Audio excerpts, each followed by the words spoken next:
11th में commerce लिया है तो मतलब तुम भी वही सीए में करोगी? जी नहीं, मैं तो आर्चरी करूंगी। आर्चरी, सुना व्हाट है इज इट? तो तुम वहां कितना लोगी? More than a CA.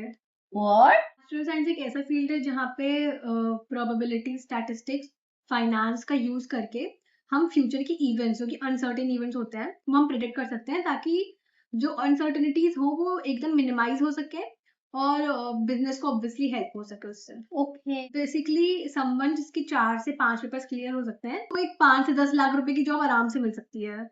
और जैसे जैसे आपके पेपर क्लियर होते जाएंगे ना, आपको इंक्रीमेंट भी मिलता ही रहेगा। ओके। मेन बात इसमें ये है कि इसमें स्किल और एक्सपीरियंस बहुत वैल्यूबल होता है।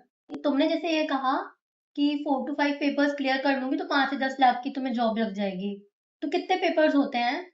हाँ, there are total 13 papers and हाँ, 4 पेपर पे आपको अच्छा जॉब मिल सकता है, 13? इंटर्नशिप वगैरह। ओके। तो इंटर्नशिप लगती है या जॉब?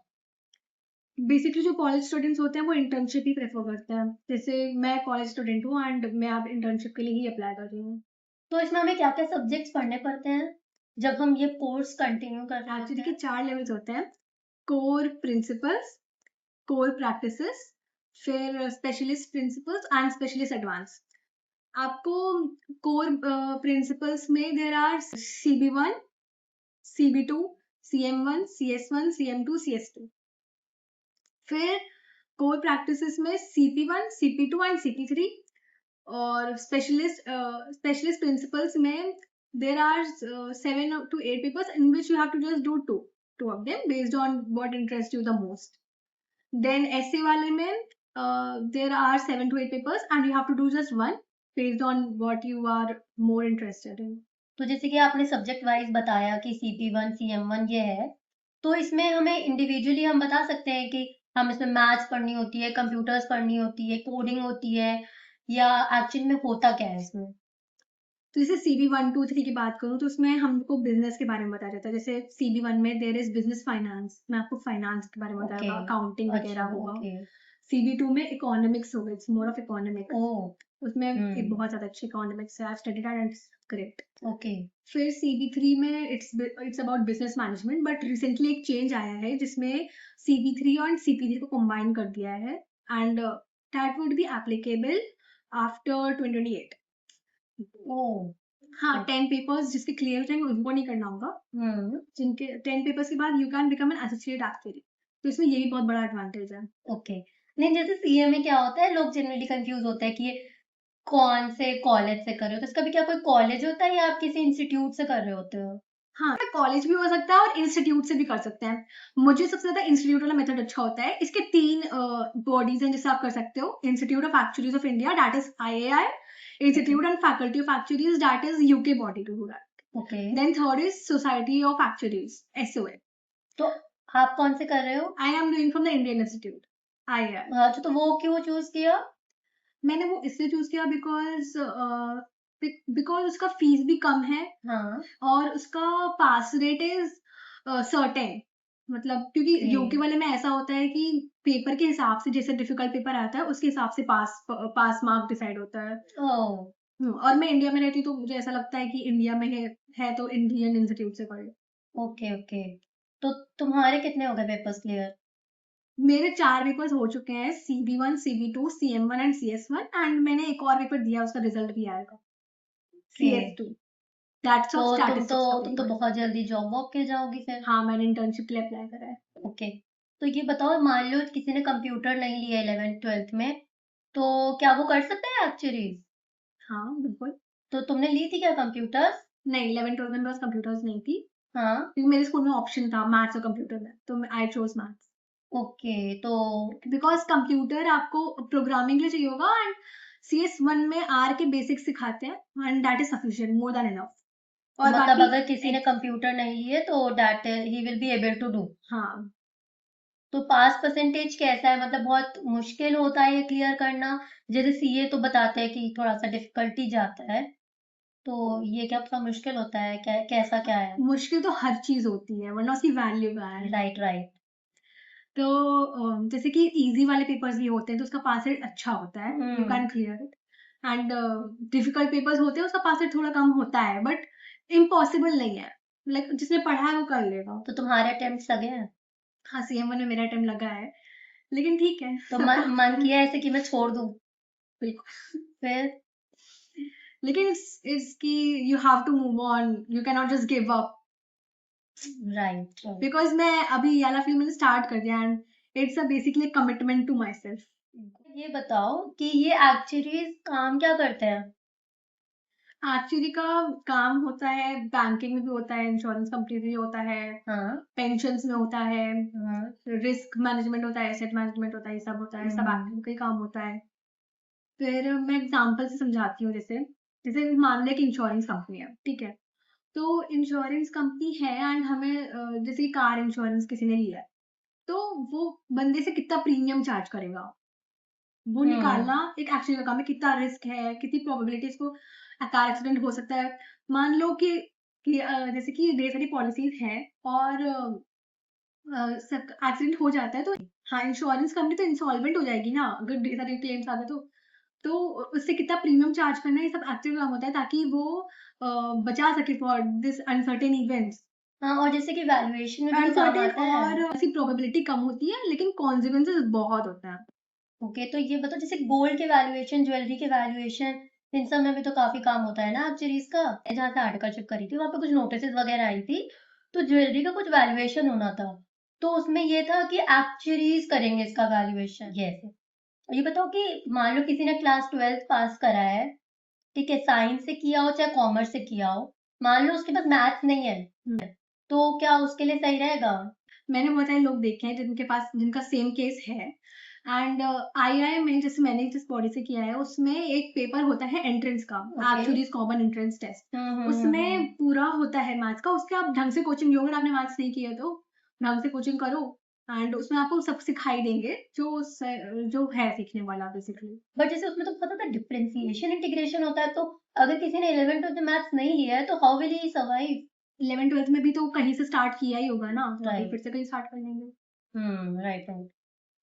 तो तो ये 12th के बाद हम डायरेक्टली शुरू कर सकते हैं या ग्रेजुएशन के 12th के बाद बाद डायरेक्टली यूज कर सकते ओके। हैं। मैं तो जानती हूँ जिसने एक्चुअली हम्म। कॉमन इंटरेस्ट टेस्ट जो होता है वो 12th में ही दे दिया उसने।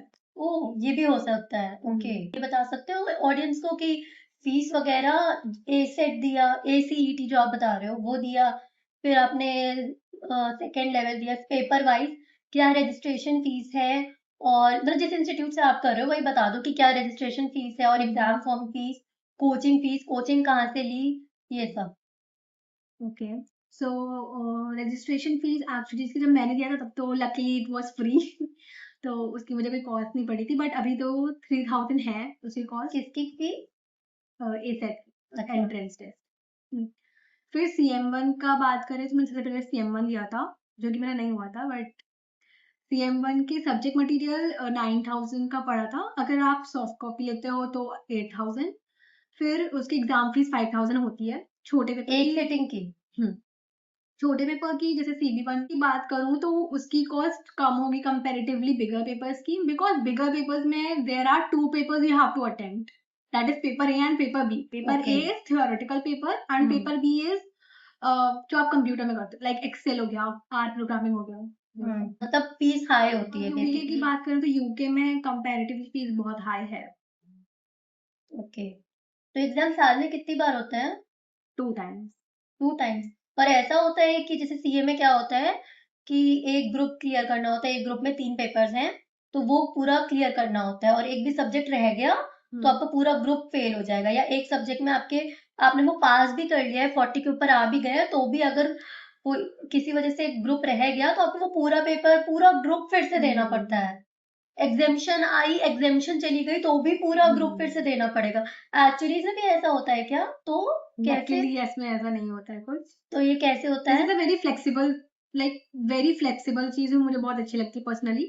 उसमें ऐसा है कि आपका अगर एक पेपर पास हो गया तो obviously you can proceed, but अगर नहीं हुआ तब भी यू कैन प्रोसीड। आप ठीक है, आप नेक्स्ट पेपर दो, बाद में दे देना वाला पेपर जो नहीं हुआ। इट डजंट मैटर कि तुम्हारा प्रीवियस पेपर पास हुआ कि नहीं, कि तुम्हारा जो नेक्स्ट अटेम्प्ट है it will not depend on कि तुम्हारा प्रीवियस पेपर पास था या फेल। अच्छा, तो ये घर से ही बैठ करके एग्जाम होते हैं या किसी सेंटर पे जा करके देना होता अभी है? तो होम बेस्ड एग्जामिनेशन हो रहा है हाँ। लेकिन पहले तो जाके होते थे, लाइक तो क्या सेंटर बेस्ड एग्जामिनेशन। पहले सेंटर बेस्ड एग्जामिनेशन होते थे एंड अब होम बेस्ड हो रहा है। तो कंप्यूटर पे ही? हाँ, कंप्यूटर में डुअल मॉनिटरिंग। तो वो पूरा टाइप करना होता रहता होगा? मैथ्स भी कैसे टाइप यस करते हैं? मैथ्स के भी टाइप करना होता है। पहले मुझे भी बहुत डिफिकल्ट लग रहा था, लेकिन हो जाता है। Like with practice with time it it comes out very smooth. तुम ना अपनी एक मुझे आंसर शीट दे देना, मैं इस ऑडियंस के लिए अटैच कर दूंगी इसमें कि इसने लिटरली क्या क्या टाइप करा है। मैंने आंसर शीट देखी थी, डिफरेंशिएशन इंटीग्रेशन जो हम करते हैं वो लिटरली हाथ से टाइप करा ट्रस्ट हुआ मी, है। It is not as difficult that it looks like. But maths type करना is another thing. With practice you can do everything. Okay, highly motivated individual, ऐसे आपको भी रहना होगा। तो हम मेंबर कब बनते हैं institute of actuaries of India के? हाँ, 10 पेपर्स जिसके क्लियर हो जाते हैं, जब कोर प्रिंसिपल्स और कोर प्रैक्टिसेस पूरे हो जाता है कंप्लीट, तो you can become an associate actually. और फिर जब एसपी वाला और एसए वाला भी हो जाता है, 3 पेपर्स और हो जाते हैं, तब क्वालिफाइड एक्चुअली। तो तुमने स्टार्टिंग में कहा था कि एक्चुअली सीए से भी ज्यादा कमाते हैं, ये कैसे? 4 to 5 पेपर्स कंप्लीट होने के बाद आराम से लग जाता है अच्छा पैकेज। एंड विद पेपर्स और क्लियर होते हैं, एक्सपीरियंस, स्किल्स, तो इससे और अच्छा खासा इंक्रीमेंट होता है। अच्छा खासा? What do you mean by अच्छा खासा? मतलब 1 लाख 2 लाख इंक्रीमेंट होता है। Per month? नहीं। Per annum? तो स्टार्टिंग पैकेज जैसे कि तुमने बताया था 5 to 10 लाख होती है। मतलब मैं सच बताऊं तो सीए में average package he 6 to 10 lakh है जब हम सीए बन जाते हैं तब। और यहाँ तुम बता रही हो कि 4 to 5 पेपर्स क्लियर हो गए तो जॉब लग जाएगी 5 to 10 लाख की, और जैसे जैसे और पेपर्स क्लियर होते जाएंगे तो आपका और इंक्रीमेंट होता जाएगा, और इंक्रीमेंट भी अच्छा खासा होता है। बिकॉज एक्चुअली जो है ना, बहुत ही ज्यादा, बहुत कम एक्चुअलीज हैं टू बी ऑनेस्ट इंडिया में। बहुत सारे लोग स्टार्ट ही नहीं कर पाते हैं बिकॉज में उन लोगों को बहुत डिफिकल्ट लगता है मैथ्स बिकॉज वगैरह। मैथ्स, हाँ। तो वो लोग कभी स्टार्ट ही नहीं करते हैं। अगर कुछ लोग स्टार्ट भी करते हैं ना, तो वो लोग बीच में छोड़ देते हैं कि ठीक है अब अच्छा खासा कमा रहे हैं, क्या ही जरूरत है करने की, ये सोच के वो लोग छोड़ ही देते हैं कि 4 to 5 पेपर्स क्लियर करने के बाद आराम वी से आर सर्वाइविंग एंड हाँ अर्निंग गुड इनफ। कह रहे हैं कि आराम से कमा रहे हैं 5-10 लाख, क्या ही जरूरत है, तो छोड़ देते हैं। तो तुमने चूज क्यों किया एक्चुअरियल साइंस? मैंने इसलिए चूज किया बिकॉज मुझे मैथ्स, इकोनॉमिक्स, फाइनेंस, इन सब जो लॉजिकल चीजें ना उसमें ही इंटरेस्ट है।